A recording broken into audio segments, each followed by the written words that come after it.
the Bolivian rainforest, a place most people only see on the pages of travel magazines or nature documentaries. But for one young adventurer, Yossi Ginsberg, 21 years old, it feels like destiny. He arrives in La Paz with a restless heart, chasing something he can't name. Adventure, purpose, maybe even ego. The Andes stretch into the sky, snow-capped and ancient, but Yossi's eyes are drawn downward, to the Amazon, the greatest wilderness on Earth. A place where the line between life and death is thinner than a leaf.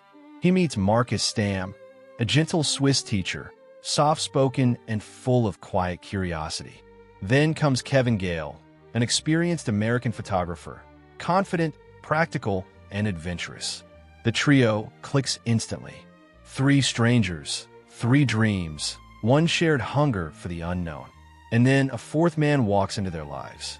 Karl, a charismatic Austrian with sharp eyes, wild hair, and the kind of confidence that convinces others he knows exactly what he's doing. He claims he's been deep inside uncharted Amazonian territory. He says he knows a remote tribe, untouched by the outside world.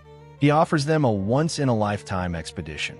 His voice is smooth, his confidence hypnotic, and his story sounds like magic. Yossi, young and hungry for greatness, buys into it instantly. The plan? Go deeper into the Amazon than almost any foreigner has gone. Find gold, find tribes, find adventure. A dream too good to resist. They shake hands. No contracts, just trust. And with that decision, the jungle closes around them, and everything begins that enhance wisdom. The journey starts beautifully, like a postcard. They trek through rainforests dripping with life. Waterfalls roar in the distance. Birds flash like moving jewels. It feels like paradise. But paradise has edges. The trails become uneven, the mud deeper, the insects more relentless. The river grows louder, threatening, swollen with recent storms. Karl leads with unwavering certainty, but occasionally his directions contradict themselves. First, he says the tribe lives upriver, then downriver. Then he points toward the mountains. The others exchange uneasy glances, but they keep walking. Days pass. Food grows scarce. Marcus begins to struggle, his feet blistered raw, every step agony. Kevin helps him, but the jungle doesn't slow for anyone. The swampy ground sucks at their boots. Rain pours without warning, chilling their bones. Then comes the moment where the cracks become fractures. Marcus stops walking altogether. He admits he cannot continue. Karl's facade of confidence shatters for the first time. His eyes flash with frustration, not empathy. Arguments erupt. Finally, a choice is made. The group splits.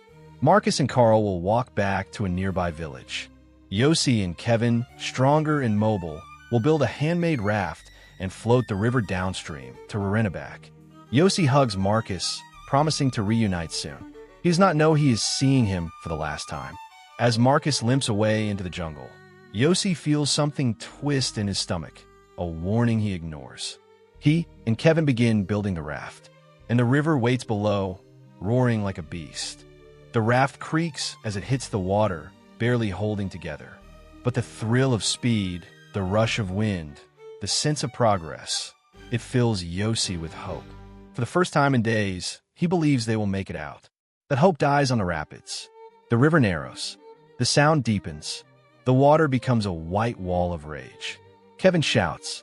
Yossi tries to steer, but the raft is a toy in a god's hands. They slam into rocks. The raft spins. Branches whip past their faces. They're swallowed by chaos. Then the raft breaks. Yossi is thrown into the river. He tumbles underwater, smashing against rocks, dragged by currents that feel alive. When he surfaces, gasping, Kevin is yelling his name, but the river tears them apart. One final wave hits, and Yossi disappears into the jungle's watery mouth. Darkness, silence, cold. He finally crawls onto a muddy riverbank, shaking uncontrollably. Kevin is nowhere in sight. Yossi stands there, alone, drenched, bleeding, and stranded in the most dangerous rainforest on Earth. He screams Kevin's name until his throat burns. Only the jungle answers. The first night feels endless.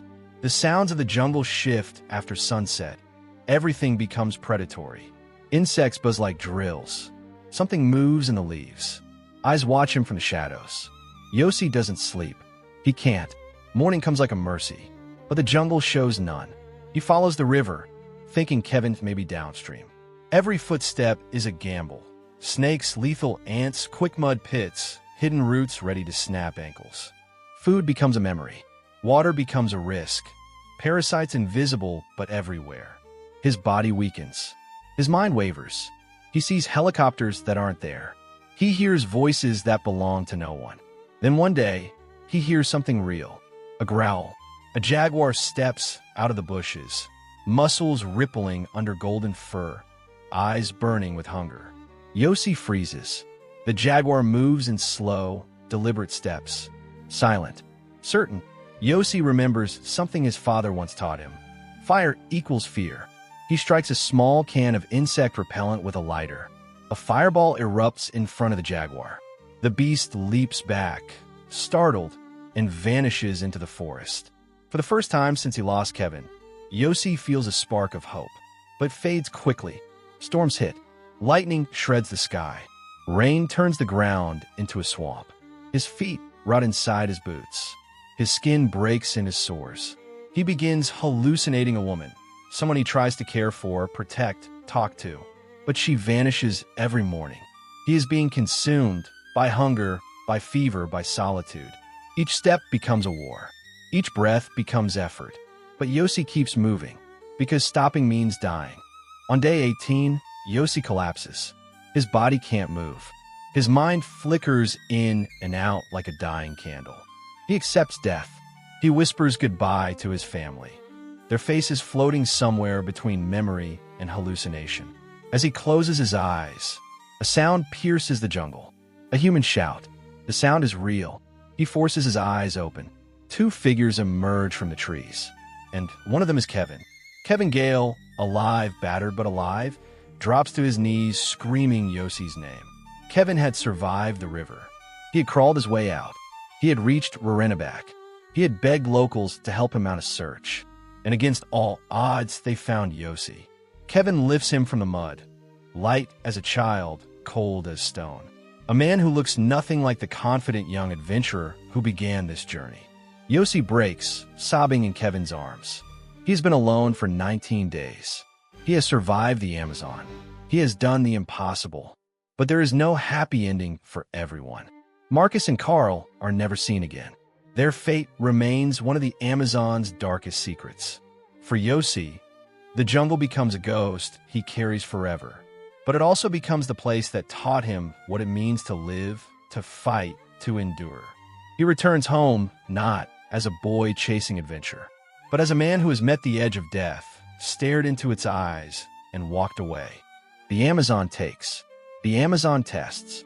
But sometimes, just sometimes, it returns those who refuse to give up. Yossi Ginsberg is one of them. A survivor not because he was strong, but because he refused to surrender even when every part of his body begged for release. His story is a reminder. Sometimes, the jungle you face isn't made of trees and predators, but fear, doubt, and despair. And if you keep going, you might just save your own life. If you enjoyed this story, make sure to like, subscribe, and hit the bell so you never miss another real survival tale. Thanks for watching.